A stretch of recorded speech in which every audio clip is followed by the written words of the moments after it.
Before we begin Unit 7, here is the answer to the Unit 6 question. The best answer is choice D. Environmental science is the culmination, application, and integration of the pure sciences along with all other disciplines, including but not limited to the arts, physical education, mathematics, social studies, world language, and language arts.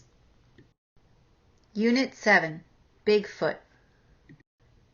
You may have noticed that certain areas of natural grass fields are often in poorer condition than other locations. Common sense tells us that athletes who play or practice on these fields probably spend more time on those damaged areas. Individual footsteps repeated over and over results in the degradation of an athletic field.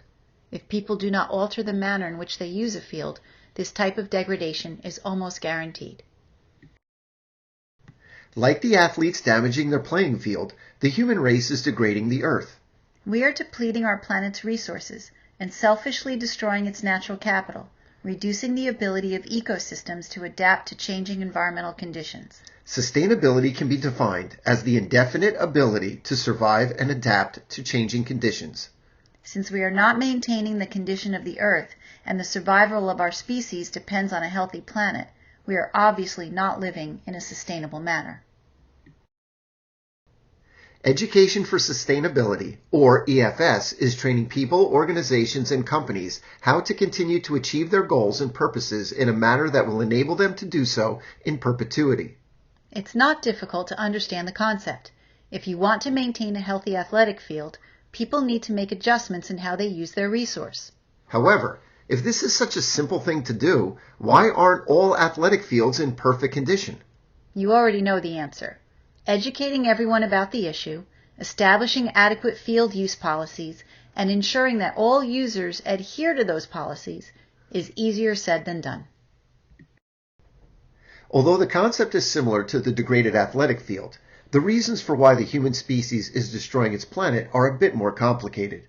Economic growth and development is the benchmark by which countries improve their standard of living or the ability to have what one desires. Basically, the more money a country has, the higher will be its standard of living. Countries with high average incomes like the United States, Japan, and Australia are considered highly developed, whereas those with low income, such as Haiti, Nigeria, and Nicaragua, are considered less developed.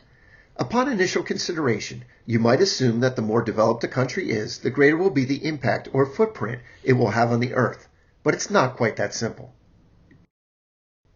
When it comes to societies, population must also factor into the equation.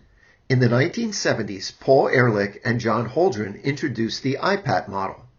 In the model, I stands for impact and represents the size of the footprint that the society will have on the earth.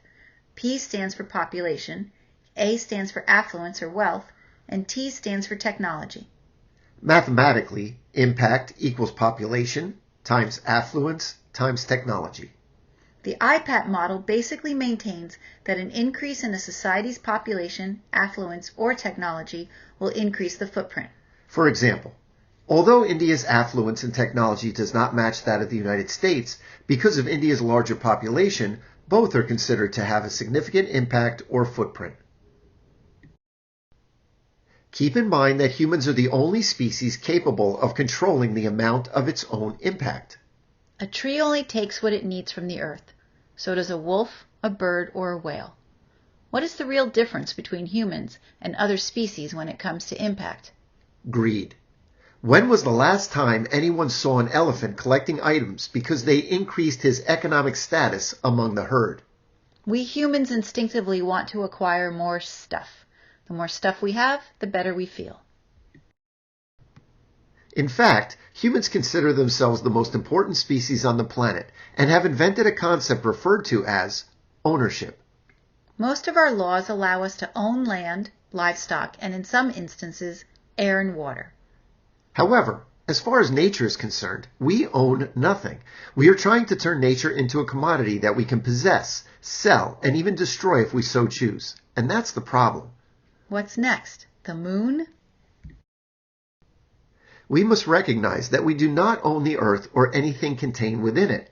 Instead, we must learn to live in harmony with our planet. It's our core values that are all messed up. The giraffe, zebra, and the antelope live in a sustainable manner. We don't. We must learn to control our footprint. We must learn to live sustainably. Here is your question for Unit 7. Which of the following is not a factor in determining a country's environmental impact or footprint on the earth? Choice A, form of government. Choice B, affluence. Choice C, population. Or choice D, technology. The answer and explanation are provided at the beginning of Unit 8.